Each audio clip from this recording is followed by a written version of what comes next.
you were hoping to get a little bit of money from the NFL Sunday Ticket lawsuit, well, a federal judge has blown the whistle and thrown a flag. They overturned the jury's $4.7 billion verdict against the league.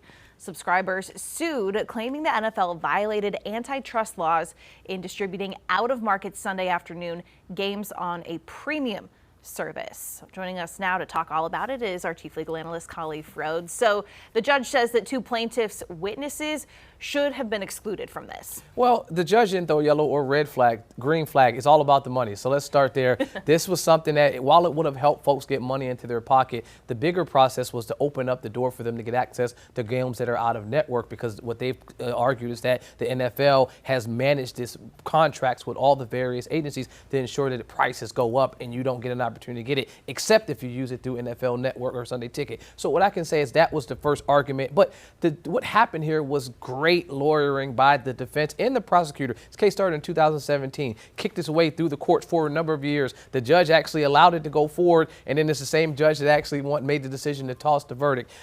You get to a jury decision. You have a jury sit there. That's not what you want to see happen, right? But at the end of the day, that was exactly what was supposed to happen. The lawyers filed a motion to get the case tossed at the end of the evidence being heard. The judge denied it. They requested it again after the trial was over, after the jury entered their verdict. They had to do that within 28 days. They did that. The judge, once he looked at the testimony, he said, your witnesses are not experts, and because they're not experts, we have to throw those two witnesses out. And if you don't have those two witnesses, you don't have a case. Then he talked about the money. He said, even if we didn't take the witnesses out, the money was not connected to any real dollar amount. It was arbitrary. They were basically making it up as they go along. And so because he says both of those things were out there, the case in the ward had to get thrown out. And so again, unfortunate. You sat on that jury for a number of days, spent your time making this selection, thinking that you're doing great work, for it to all not even matter anymore has to suck. Well, then that jury awarded almost $5 billion, but could it have been even higher? We were hearing $15 billion? Well,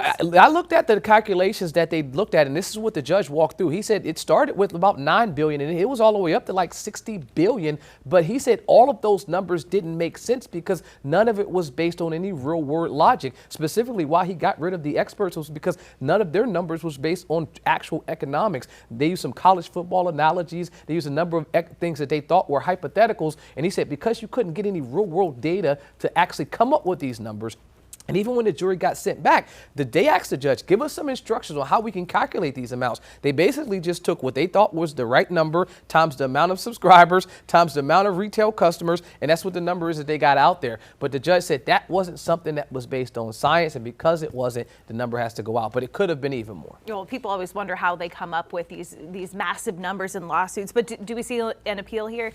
I would say at the end of the day, it took them this long to get to court, right? You're talking about 8+ years for a case to actually get to trial.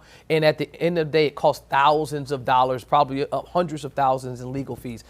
I'm probably sure that this one is not going. But if it would have been the other way around, the NFL has money to burn. It would have appealed all the way until there was no appeal left. All right, and all this is coming right as we start preseason, so all those NFL Red Zone subscribers are just going to have to, if they want to watch their games, they're going to have to pay that money. All right, Khalif, thank you.